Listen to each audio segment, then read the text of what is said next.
ओम शांति। आज 18 जनवरी 2026। बाप दादा के अनमोल महावाक्य पिताश्री जी के पुण्य स्मृति दिवस पर प्रातः क्लास में सुनाने के लिए। अव्यक्त महावाक्य है, महावीर बच्चों के संगठन की विशेषता एक रस एकटक स्थिति। 9/12/75।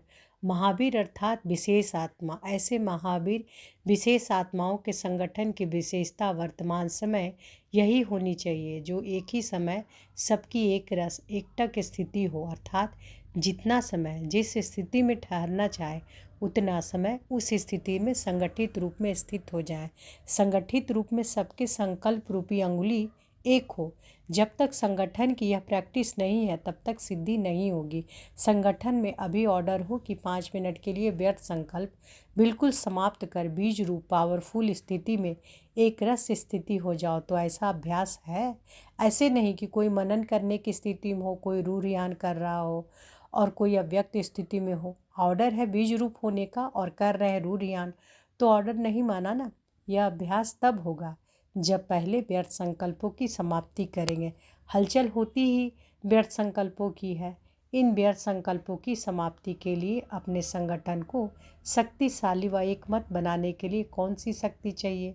इसके लिए एक तो फेथ यानी विश्वास, दूसरा समाने की शक्ति चाहिए। संगठन को जोड़ने का धागा है फेथ। किसी ने जो कुछ किया, मानो रॉन्ग भी किया, लेकिन संगठन प्रमाण व अपने संस्कारों प्रमाण वह समय प्रमाण, उसने जो किया उसका भी जरूर कोई भाव अर्थ होगा। संगठित रूप में जहाँ सर्विस है वहाँ उसके संस्कारों को भी रहम दिल की दृष्टि से देखते हुए संस्कारों को सामने ना रख, इसमें भी कोई कल्याण होगा। इसको साथ मिलाकर चलने में ही कल्याण है। ऐसा फेथ जब संगठन में एक दूसरे के प्रति हो तभी सफलता हो सकती है। पहले से ही व्यर्थ संकल्प नहीं चलाने चाहिए। जैसे कोई अपने गलती को महसूस भी करते हैं लेकिन उसको कभी फैलाएंगे नहीं बल्कि उसे समाएंगे। दूसरा उसको फैलाएगा तो भी बुरा लगेगा। इसी प्रकार दूसरों की गलती को भी अपनी गलती समझ फैलाना नहीं चाहिए। व्यर्थ संकल्प नहीं चलाने चाहिए बल्कि उन्हें ही समा देना चाहिए। इतना एक दो में फेथ हो, स्नेह की शक्ति से ठीक कर देना चाहिए। जैसे लौकिक रीति भी घर की बात बाहर नहीं करते हैं, नहीं तो इससे घर की भी नुकसान होता है। तो संगठन में साथी ने जो कुछ किया उसमें जरूर रहस्य होगा। यदि उसने रॉन्ग भी किया हो तो भी उसको परिवर्तन कर देना चाहिए। यह दोनों प्रकार के फेथ रखकर एक दूसरे के संपर्क में चलने से संगठन की सफलता हो सकती है। इसमें समाने की शक्ति ज़्यादा चाहिए। व्यर्थ संकल्पों को समाना है, बीते हुए संस्कारों को। कभी भी वर्तमान समय से टैली यानी मिलान नहीं करो, अर्थात पास्ट को प्रेजेंट नहीं करो। जब पास्ट को प्रेजेंट में मिलाते हो तभी संकल्पों की क्यू लंबी हो जाती है, और जब तक यह व्यर्थ संकल्पों की क्यू है तब तक संगठित रूप में एक रस स्थिति हो नहीं सकती। दूसरे की गलती सो अपनी गलती समझना, यह है संगठन को मजबूत करना। यह तब होगा जब एक दूसरे में फेथ होगा, परिवर्तन करने का फेथ या कल्याण करने का फेथ। इसमें समाने की शक्ति जरूर चाहिए। देखा और सुना उसको बिल्कुल समाकर वही आत्मिक दृष्टि और कल्याण की भावना रहे। जब अज्ञानियों के लिए कहते हो कि अपकारियों पर उपकार करना है तो संगठन में भी एक दूसरे के प्रति रहम की भावना रहे। अभी रहम की भावना कम रहती है क्योंकि आत्मिक स्थिति का अभ्यास कम है। ऐसा पावरफुल संगठन होने से ही सिद्धि होगी। अभी आप सिद्धि का आवाहन करते हो लेकिन फिर आपके आगे सिद्धि स्वयं झुकेगी। जैसे सतयुग में प्रकृति दासी बन जाती है वैसे सिद्धि आपके सामने स्वयं झुकेगी। सिद्धि आप लोगों का आवाहन करेगी।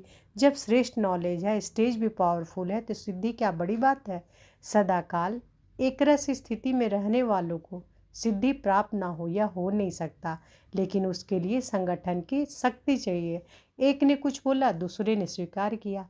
सामना करने की शक्ति ब्राह्मण परिवार के आगे यूज नहीं करनी है, वो माया के आगे यूज करनी है। परिवार में सामना करने की शक्ति यूज करने से संगठन पावरफुल नहीं होगा।